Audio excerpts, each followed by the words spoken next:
Video 1, Immigration. Immigration is an important facet of our world. About 4% of the world's population live outside the country where they were born. If you look at people whose parents were immigrants, this number would be much, much higher. In Israel as well, people who immigrated are much more common than just 4% of the population. And this is generally true of most English-speaking countries as well. Immigration is not just a political and economic issue. For people who undergo immigration, this is a deeply personal experience, sometimes wonderful, sometimes traumatic, a mix of both usually. It shapes who they are on a very personal level. It is therefore a subject that has been written about in literature quite a lot. Literature being a way of sharing deeply personal experiences with other people.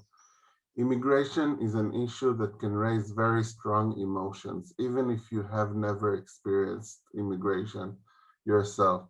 People in Western countries can feel anger and hatred towards people they see as unwanted. In Israel, we see a lot of anger and even violence against African refugees. In the US, against Mexican and other Latin American immigrants. At the same time, people from the home country, the places where people live, may feel anger and contempt for those who choose to leave their home, to immigrate out. In Israel, at least until the 90s, it was very common to disdain those who decide to leave the country as weak and unprincipled. This is not unique to Israel or to the Jews at all. In this video, I will try to give an outline of what immigration is and why, generally speaking, people undertake it. I will use as my main example the immigration of Jews from Eastern Europe and Russia to the United States. Allow me to invent a fictional immigrant named Sarah Fine. She was born in the Russian Empire in 1865. A few terms that you should know before we start talking. There are three very similar words that mean different things. To migrate is to go back and forth between different places. Birds who winter in Africa and come back to Europe in the summer are migratory birds. Workers who travel from one area to another in search of work and back again are migrant workers. A migrant is someone who is constantly moving from one place to another. That is different from both immigrating and emigrating, which deal with permanent moving to a new place.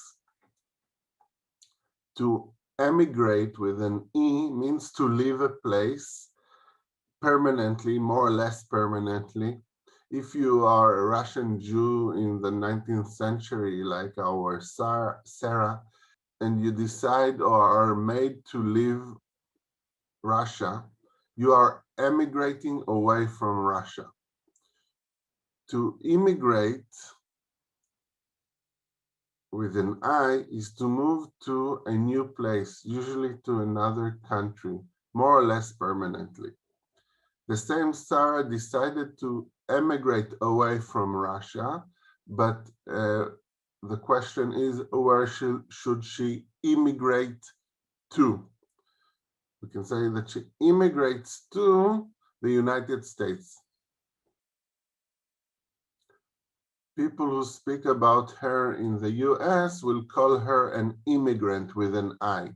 People who talk about her in Russia would call her an emigrate with an E. Of course, they would speak in Russian, but that's a different story.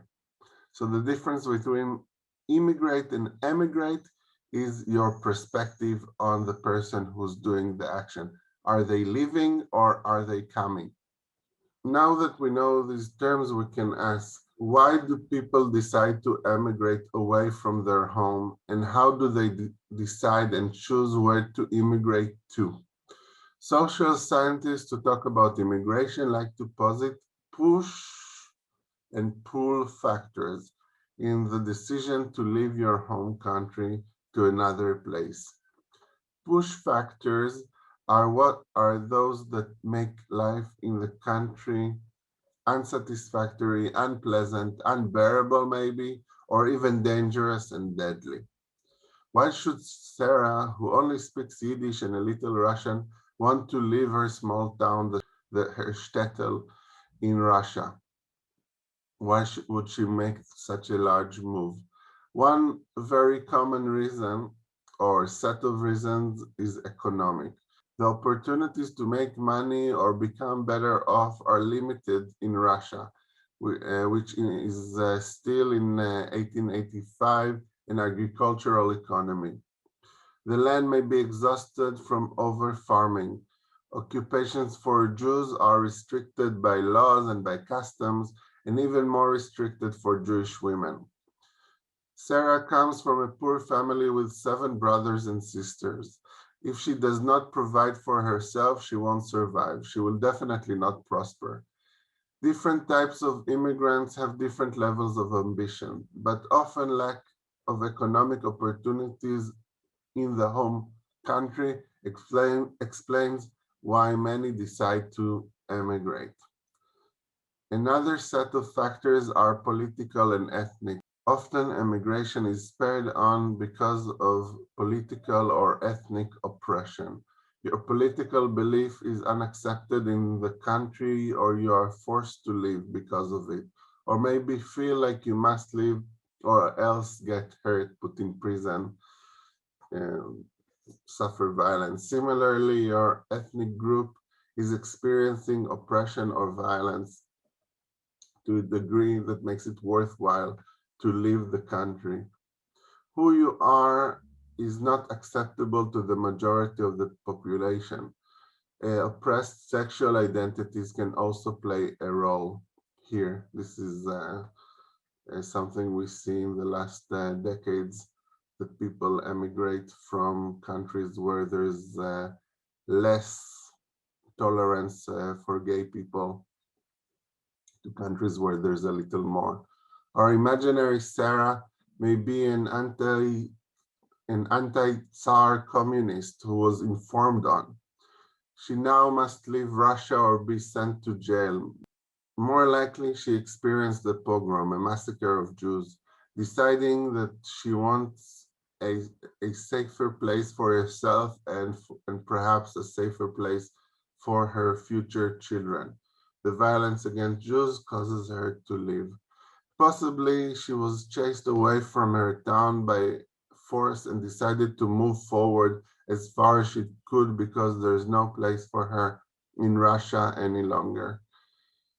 She had no choice but to leave because of the violence. Today, we would call a person like that, who lives because of danger to himself or herself, a refugee. Someone who must emigrate because the situation in their own country is unbearable and dangerous. I'm not getting into the legal definition of refugee, but just what this word means in common speech. Most refugees have been made to flee their country by political violence like war and massacres and ethnic cleansings.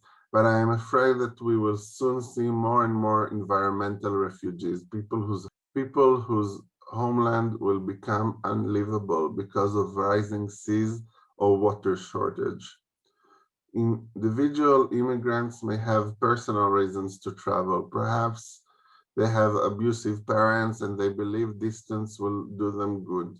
In literature, you can often run into these push factors, personal push factors. However, these personal reasons don't really explain mass immigrations like the one Sarah Fine was a part of, or the one that we see today with refugees from Africa and from the Middle East. That is it for push factors. Now for pull factors. What causes people to immigrate to a specific place? Again, economic factors are very important. People often immigrate to places where there are more resources and economic opportunities. That's why it is more common for people to immigrate to richer places than for people to immigrate from richer places to poorer places. If your country is economically successful, you should expect people to want to move there. Our Sarah could stay in Europe, but she heard that in New York, they are constantly looking for new workers in the garment industry and that they pay relatively well. They say that the streets in America are paved with gold, but Sarah knows that can't be true. But you can make a living there. Economic factors don't only speak to escape from poverty into some kind of stability. You may be someone who is stable but wants to be even wealthier, like Israeli programmers who think their startup will make more money if they are based in Silicon Valley, Northern California, and move there. There can be political reasons as a pull factor, like believing that you will have freedom in a more democratic, liberal country. Sarah is traveling to the US because there's no official laws there restricting Jews like in Russia. Of course, there was anti-Semitism in the US back then and still today, but it wasn't as officially sanctioned as in Tsarist Russia. Other pull factors may include culture and language, a sense that you will find it easier to fit in, and a pre-existing immigrant community. So a sense that you might fit into the immigrant community, even if you don't fit into the major culture. Sarah knows nothing of US culture or English, so those do not pull her towards the US. But the fact that she has a second cousin who owns a sweatshop in Brooklyn definitely does pull her towards the US. She knows that Russian Jews have been relatively successful in New York over the last few years and even started to establish Yiddish theaters. There's already a community. So she will have something familiar. Immigrants often prefer places where they speak the language. Thus, people from former colonies where they were made to study French immigrate to France. Again, with the climate crisis, I suspect that relatively stable climate will play a huge role as well. Finally, I must acknowledge the ease of immigration, both physically, is it a 6-hour flight or 3 months on a ship, and legally, how easy or difficult it is to get permission to immigrate and how easy it is to immigrate without that permission. For instance, I think a lot of Israelis choose to move to Germany because it's often relatively easy to get the appropriate permits in Germany for Israelis. And that's without talking about Israelis who actually have European citizenships and have no problem immigrating to Germany in terms of legal permits. That's it for the pull and push factors. In the next video, I'll talk about some features of the immigration experience.